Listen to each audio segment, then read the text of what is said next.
Bem, chegamos aqui ao nosso terceiro vídeo com o resumo da nossa terceira aula, a aula de EBD, onde tratamos sobre o planejamento estratégico. Neste domingo nós fomos desafiados acerca dos 5 princípios que regem a igreja conhecida como uma igreja multiplicadora. Vamos então para o resumo da nossa terceira aula. Tudo começou, é claro, com a página 9, onde nós vemos agora o conceito do que é uma igreja de princípios. Vimos que no dia a dia dos discípulos, a igreja girava em torno de alguns princípios estratégicos. Que princípios são esses? São os princípios conhecidos e regidos e desafiados através da Convenção Batista do Brasil, no que nós chamamos de uma igreja multiplicadora. O que é uma igreja de princípios, se não uma igreja multiplicadora? O conceito de igreja multiplicadora está pautado numa multiplicação intencional. É a visão que nós temos onde intencionalmente, através de 5 princípios bíblicos, nós visamos o crescimento da igreja local. E esse crescimento é para cumprimento da nossa grande comissão. O que é a grande comissão, senão a missão que nos foi deixada por Jesus Cristo, de irmos pregarmos o Evangelho a toda a criatura. Em uma visão mais expandida desse conceito, lá em Mateus 28, nós observamos que é não somente pregar, mas é batizar esses discípulos e ensiná-los a guardar todas as coisas que o Senhor nos mandou. Então, esse conceito de visão de igreja multiplicadora é um conceito que vem motivando igrejas a terem essa visão, a visão de uma multiplicação intencional. Em que se baseia essa visão de uma multiplicação intencional, se não nos versículos onde nós observamos o desenvolvimento e a multiplicação da igreja do Novo Testamento? Tudo começa com uma visão de perseverança. Perseverança na doutrina, perseverança na comunhão, no partir do pão e nas orações.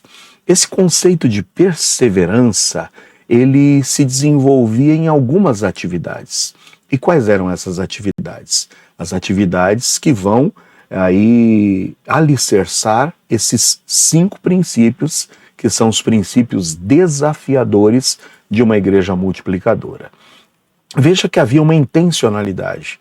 Os discípulos perseveravam se reunindo e de forma unânime todos os dias. E essas reuniões não é que todos os dias eles iam para a igreja, mas todos os dias eles estavam de uma forma intencional, decididos a manter essa perseverança na doutrina, na comunhão, no partir do pão e nas orações, seja nos templos ou seja nas casas. Então veja que havia essa intencionalidade. E o fato deles perseverarem durante todos os dias, seja em suas casas ou seja no templo, fazia com que a igreja passasse a ser conhecida pela comunidade, a ponto de cair na graça do povo e o Senhor ir acrescentando todos os dias essas pessoas que eram impactadas por esses discípulos que viviam essa intencionalidade de perseverarem nesses conceitos. E nós observamos que todos os dias, seja nos templos ou nas casas, eles não cessavam de quê? De ensinar e de anunciar a Jesus Cristo. Então perceba que há uma intencionalidade. As famílias, quando estavam reunidas em suas próprias casas, eles não cessavam de quê? De ensinar, de entre eles mesmos estarem crescendo nessa graça e conhecimento do Senhor Jesus. Então é um grande desafio. Você que é pai, você tem de uma forma intencional reunido a sua família dentro de casa para propagar os ensinamentos do Senhor Jesus? Lembra que no passado nós éramos impactados pelo culto doméstico.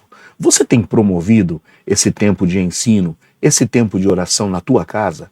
A tua casa tem sido um local, uma porta aberta para receber de forma intencional os seus amigos, os seus convidados, a que eles possam vir à sua casa e não somente gozarem de um tempo de comunhão, mas um tempo onde com intencionalidade nós possamos abrir a palavra de Deus e estudá-la. Então nota que essa perseverança abrangia as casas, mas abrangia também o tempo em que eles estavam reunidos em igreja. Veja então que mesmo com a dispersão, mesmo com a perseguição, havia essa intencionalidade no coração dos discípulos de eles andarem por toda a parte, fazendo o quê? Anunciando a palavra. Não importa onde eles estivessem, mas eles tinham uma intencionalidade de compartilhar a palavra. E vejam então que dessa forma as igrejas eram edificadas e as igrejas eram multiplicadas. Então nós vemos um grande crescimento na igreja do Novo Testamento, porque no coração de todos os discípulos havia essa intencionalidade de compartilhar a palavra, seja nas suas casas, seja por toda parte onde iam, ou seja, nos templos, nas igrejas propriamente ditas. Veja que em Atos 11 nós vemos aí algum grupo aí pervertendo um pouco o desafio do Senhor, porque em Atos 1:8 era para ir e pregar o evangelho tanto em Jerusalém como em toda a Judéia, Samaria e até os confins da terra. Um primeiro grupo, ainda que desvirtuando um pouco o mandamento de Jesus, eles estavam pregando aos judeus. Só que outro grupo já foi e pregou a quem? Aos gregos.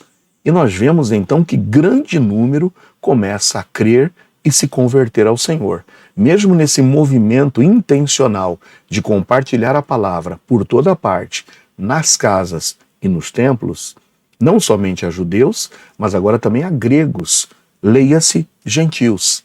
Então, esses discípulos pregando, anunciando a todo instante, de forma intencional, foram promovendo a multiplicação da igreja. E nós fizemos um exercício no domingo de uma matemática de multiplicação. E isso eu quero que você, mais uma vez, seja impactado e seja levado a uma reflexão. Imagine que se nós seguirmos simplesmente o método tradicional, em que o pastor Joel sobe no púlpito da igreja todos os domingos e prega e anuncia o evangelho do Senhor Jesus. E vamos supor que, durante os 52 domingos que existem no ano, nós pudéssemos ter a bênção de ver uma pessoa se decidindo por Jesus. Uma pessoa se decidindo a cada domingo. Como é que essas pessoas vão chegar na igreja? Tem que chegar se forem convidados. Tem que chegar se verdadeiramente forem impactados por alguém, tiverem conhecimento que há uma igreja ali no Jardim Boa Vista, e vamos crer que por um milagre de Deus e por uma, direção divina, a cada domingo nós pudéssemos ter uma conversão na igreja. 52 domingos, nós teríamos 52 decisões. Ok? Vamos fazer uma projeção então, se continuássemos com essa bênção de a cada domingo ter uma pessoa se decidindo. Nós teríamos ao final de 5 anos, 260 pessoas decididas, convertidas e congregando conosco. Agora a minha pergunta é, nós temos esse número hoje de 260 pessoas na igreja? É sinal o quê? Que essas pessoas não estão chegando à igreja e é sinal que essas pessoas não estão se convertendo. E ontem, com a IBD repleta, eu fiz uma pergunta. E a pergunta foi, quantos de vocês que aqui estão, aqui hoje, nessa IBD, e que se converteram ao Senhor Jesus nos últimos 5 anos? E nós tivemos 5 pessoas dizendo que se converteram nos últimos 5 anos. E estavam ali na IBD, juntamente conosco. Mas o impactante é que ao perguntar dessas 5 pessoas quantas que haviam chegado à igreja de uma forma intencional, impactada, convidada, motivada por um membro da IBEG a estar ali, dos 5, somente 1. Então veja, irmãos, algo está errado. Porque mesmo em um método tradicional do pastor pregando e uma pessoa ao menos se convertendo, nós não estamos atingindo esse número simples de uma matemática. Mas veja, por que a igreja do Novo Testamento cresceu? Porque havia uma intencionalidade. Por toda parte, os discípulos estavam cumprindo com o seu papel de compartilhar o evangelho. E o nosso exercício num método intencional de uma evangelização discipuladora, onde cada crente assume a responsabilidade de compartilhar o evangelho, de propagar a palavra de salvação a pelo menos uma pessoa durante o ano, pegando esse nosso grupo de EBD, Nós temos 52 pessoas no grupo de Zap da IBD. E eu fiz um exercício de 50 pessoas. Se 50 pessoas hoje na IBEG assumirem a intencionalidade de durante um ano, ao menos compartilharem a palavra a uma pessoa, será que, irmãos, é difícil nós compartilharmos de forma intencional, abrindo nossa casa, recebendo um amigo, compartilhando no trabalho, compartilhando na faculdade, no teu lazer de fim de semana, né? Jogando futebol, jogando ou participando aí, quem sabe, de qualquer atividade esportiva? Será que nós não conseguimos compartilhar o evangelho ao menos a uma pessoa? Se 50 pessoas estiverem de fato vivendo essa intencionalidade, nós ao término de um ano teríamos, se 50 pessoas ganharem ao menos cada uma pessoa, nós teríamos ao término de um ano 100 pessoas. As 50 que estão decididas a propagar o evangelho e mais as 50 que foram impactadas e alcançadas. E se essas 100 pessoas se decidirem a no próximo ano continuarem impactando a vida de uma pessoa, nós teríamos no segundo ano 200 pessoas. Nós teríamos no terceiro ano 400 pessoas. Nós teríamos no quinto ano 1.600 pessoas. Agora a pergunta é, por que nós não temos 1.600 pessoas? Mas nós temos, na realidade, que nós vimos ontem na nossa EBD, 5 pessoas que chegaram nos últimos 5 anos e que estão congregando conosco. Alguma coisa está errada. Por isso que o conceito de uma igreja multiplicadora, ele só será de fato real se cada crente assumir a sua responsabilidade e a sua responsabilidade de propagar de forma intencional a mensagem do Evangelho. Ah, irmãos, nós não precisaríamos ter as 1.600, mas se ao menos 10% dessas 1.600 pudesse ter permanecido na IBEG, nós teríamos hoje ao menos 160 pessoas aqui presentes. E nós temos? Não temos. Ah, meus amados irmãos, esse conceito de igreja multiplicadora é o conceito onde há uma visão de multiplicação intencional, baseada em 5 princípios bíblicos de crescimento para a igreja local, com fins de cumprirmos a grande comissão. E os 5 princípios são, em primeiro lugar, a oração. A oração tem que ser uma prática intensa na vida do crente, na vida da sua família, na vida da liderança, na vida da igreja. O quanto nós temos valorizado a oração? O quanto nós temos valorizado os tempos que são promovidos para que ao menos de forma coletiva nós possamos estar orando? Qual é o valor que você tem dado à nossa reunião de meio de semana, onde nós estamos nos reunindo para orar?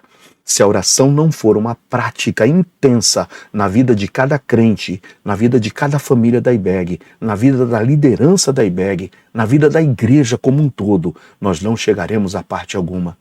Comece a orar. Comece a orar para que Deus tire de você a timidez. Comece a orar para que Deus tire de você o temor, o medo, a vergonha de compartilhar o Evangelho. E que você não permita que em mais um ano pessoas passem pela tua vida sem que você ao menos não compartilhe a mensagem do Evangelho a ao menos uma pessoa. Se nós começarmos a orar por isso, Deus vai começar um grande mover na IBEG. Porque todos os avivamentos começam com um princípio em uma vida de oração. O segundo princípio, após a oração, é o princípio realmente de nós, de forma intencional, começarmos a viver relacionamentos onde nós tenhamos a disposição de alcançarmos outras pessoas com a visão de torná-la um discípulo. Se você começar a orar para que Deus te coloque no seu coração esse fervor, e se cada crente da IBEG começar a assumir a sua responsabilidade de evangelização discipuladora, Deus vai mover a IBEG. A IBEG vai crescer, e vai crescer para a honra e glória do Senhor Jesus. Talvez você diga, pastor, eu não sei como evangelizar. E nós, ainda esse ano, durante essa nossa série de lições e de classes de EBD, estaremos pegando fundo em como evangelizarmos. O terceiro princípio é o princípio de plantação de igrejas. Nós precisamos ter uma perspectiva de, num futuro, estarmos sim fundando mais igrejas. Porque se a IBEG crescer e se multiplicar, nós teremos que sim expandir as nossas estacas. Nós temos que sim alcançar mais bairros da nossa cidade. Estamos plantando mais igrejas para que mais pessoas sejam alcançadas pela mensagem do Evangelho. Só que para que isso seja possível, entra o quarto princípio, que é o princípio da formação de líderes, onde há um foco na formação e na capacitação de líderes, para que a igreja continue seu crescente desenvolvimento. Precisamos ter pessoas engajadas em se tornarem líderes dentro da IBEG, para liderarem os ministérios, para liderarem as evangelizações discipuladoras, para evangelizarem, sim, o ensino da palavra de Deus a toda essa multidão de crentes que chegará para congregar conosco. Então nós precisamos focar na formação de líderes. E por último, sim, focarmos nas atividades sociais, nos desafios que há diante de nós para a manifestação de compaixão e graça. Porque a igreja tem um compromisso com a comunidade onde ela está plantada, um compromisso de promovermos a dignidade da pessoa humana. Então veja, são 5 princípios que, se nós assumirmos e de fato vivermos esses princípios e nós começarmos a desafiar a igreja a colocar isso em prática, uma igreja multiplicadora será como uma engrenagem que vai continuar funcionando e onde todas as atividades que nós pensarmos em promover dentro da IBEG precisam ter o foco de promoverem a oração. Oração nos ministérios, oração em cada atividade, oração para que Deus prepare terreno, oração para que Deus abra corações, oração para que, de fato, esses princípios sejam vividos por cada crente, por cada membro da IBEG, para que nós possamos então promover a evangelização discipuladora, para que não haja medo, não haja temor e não haja impedimentos, para que Deus vá adiante de nós abrindo portas, para que realmente mais pessoas se engajem, desejem se tornar líderes, possam ser capacitados e que em todas as atividades promovidas dentro da IBEG nós tenhamos o foco de formar líderes, líderes para assumirem ministérios, líderes para assumirem, quem sabe, grupos de estudos, grupos de discipulado, para que nós possamos, no futuro, começarmos a plantação de igrejas, a multiplicação do Evangelho pelos bairros da nossa cidade. E sem nos esquecermos de que as manifestações de compaixão e graça serão uma realidade na história da IBEG. Está disposto? Está disposto a começar? E a começar, de forma redundante, eu vou dizer, a começar pelo começo, a começar pelo princípio, é começarmos a orar para que isso seja uma realidade, para que a IBEG possa de fato ser uma igreja multiplicadora. Para isso, é necessário planejamento, e é isso que veremos a partir do próximo domingo. Pai, em nome de Jesus, entrego a cada um dos teus filhos que tenha, ó Deus, recebido esses ensinamentos, que haja de fato em cada coração de crentes e de membros da IBEG o desejo, de fato, de nos tornarmos uma igreja de princípios, uma igreja que o Senhor nos abençoe, em nome de Jesus. Que Deus te abençoe e te espero no próximo domingo, se Deus assim permitir. Se Deus, então, nos abençoar, aí estaremos no próximo domingo, em continuidade a nossa EBD unificada e especial, para sermos desafiados acerca do planejamento estratégico para a IBEG, para a partir do próximo ano cumprirmos com aquilo que Deus tem para nós. Que Deus te abençoe.